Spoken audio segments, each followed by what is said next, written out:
Real estate में सट्टा क्यों लगता है जी? और ये जो रियल स्टेट की फाइलें ऊपर नीचे होती हैं, क्या ये किसी सट्टे का हिस्सा है?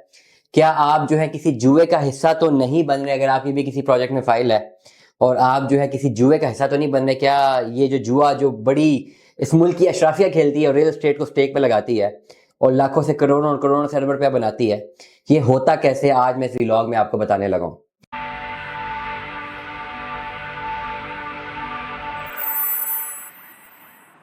अस्सलाम वालेकुम जाने मन, रियल स्टेट में सट्टा क्यों लगता है जी?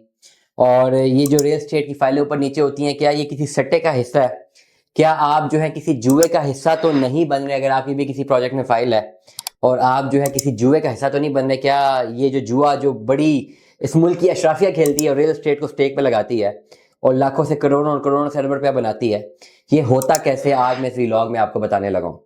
बड़ी सिंपल सी आपको एग्जांपल दे रहा हूँ।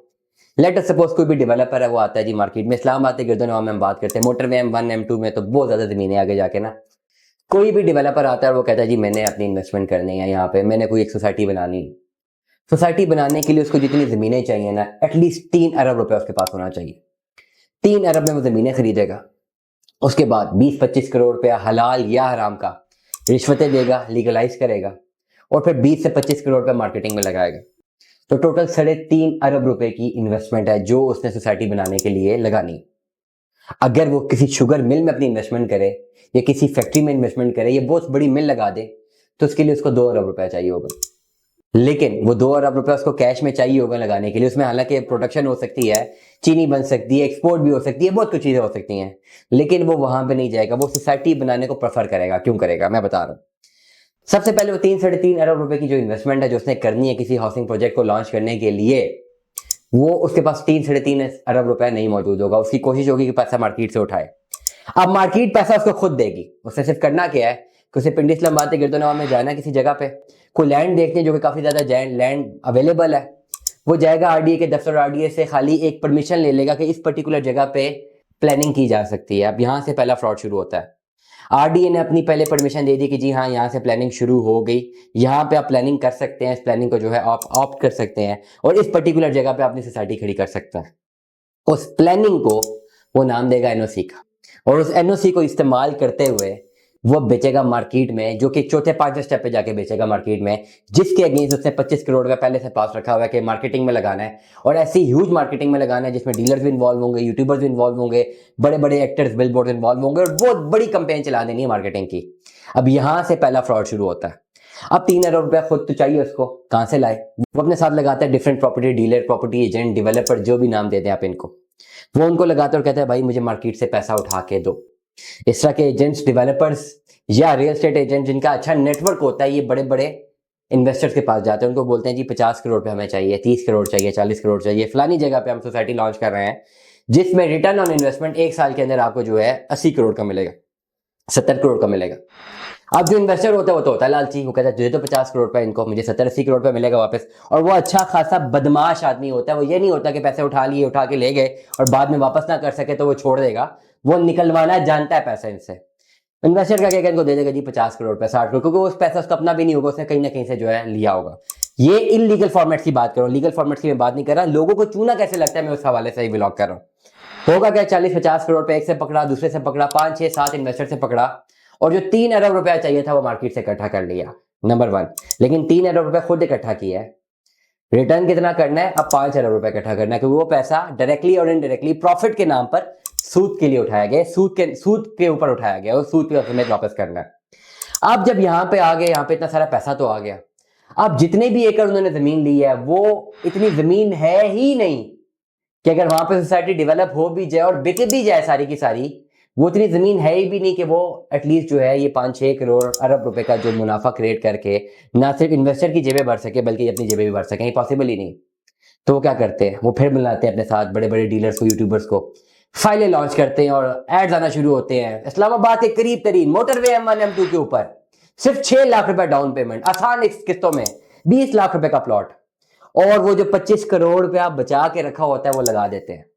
ह्यूज मार्केटिंग कैंपेन चलती है, पूरी दुनिया में चलती है, पाकिस्तान में चलती है, शहरों में चलती है, बाहर चलती है। हर बंदा उस मार्केटिंग कैंपेन से फायदा उठाता है, हर बंदा उठाता है। और क्या होता है, मार्केटिंग कैंपेन जनरेट होती है और फाइलें बिकना शुरू हो जाती हैं। अब जब फाइलें बिकती हैं, जो एजेंट फाइलें बेच रहा है उसको आधे पैसे मिलते हैं ये बेचने के। फाइलें बिकना शुरू, ओवर सेलिंग होगी। वो जो ओवरऑल जगह थी, कुछ एकड़ की जगह थी या चंद हजार कनाल की जगह थी, जहां पे लेट अस सपोज 24-25 हजार प्लॉट थे जिनकी कीमत का अंदाजा लगाएं, तो अगर वो बन के बिक भी जाएं तो वो बिकेंगे ऑलमोस्ट 3-4 अरब रुपए के, और 6 अरब तो मार्केट का वापस करना है। उस पर्टिकुलर जगह की कर क्या देते हैं, लाखों फाइलें सेल कर देते हैं।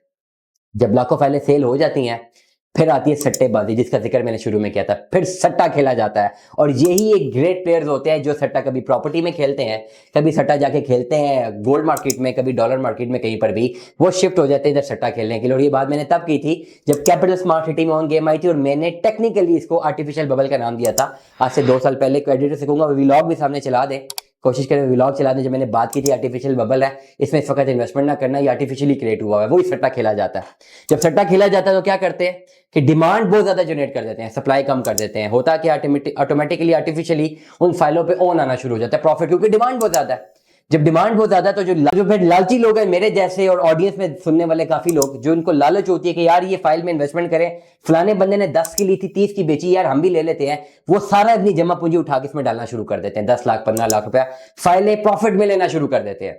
जब फाइलें वो प्रॉफिट में लेना शुरू कर देते हैं तो पहले कस्टमर को, दूसरे कस्टमर को, तीसरे कस्टमर को फायदा होता है, उसके आने वाले 10 कस्टमर्स को नुकसान होता है, क्योंकि वो एक आर्टिफिशियली सट्टा क्रिएट हो रहा होता है। आर्टिफिशियल डिमांड क्रिएट की होती है, सप्लाई कम होती है, ऑटोमेटिकली जो अवेलेबल फाइलें होती हैं उनको बहुत ऊपर चढ़ा दिया जाता है, और इसी सूरत में सोसाइटी एक नया पेमेंट प्लान निकाल देती है और लोगों को कहती है भजन ये तो बहुत ऊपर चला गया, इस प्लान में अपनी इन्वेस्टमेंट करो। सारा का सारा पैसा वो सट्टा वहां से दिखा के मार्केट से ग्रैब कर लिया जाता है, और जो 5-6 अरब रुपए का फिगर है वो अटेन कर लिया जाता है। और एकदम से होता ही है, रातों रात मार्केट बैठती है और एक खबर आती है मार्केट क्रैश कर गई, और फिर व्लॉगर व्यूअरशिप के लिए मार्केट क्रैश, मार्केट क्रैश। और जिन लोगों ने स्पीक मार्केट में पैसा डाला होता है वो गिर गए होते हैं, उनका पैसा सट्टे की नजर होता है, सोसाइटी की नजर होता है, बड़े बड़े डेवलपर्स की नजर होता है, और जो लोग शुरू से सोसाइटी का साथ दे रहे होते हैं उसकी नजर होता है। जितना पैसा जनरेट करते हैं वापस करते हैं उन लोगों को जिनसे पैसा उठाया था, बदले में बचते हैं चंद प्लॉट।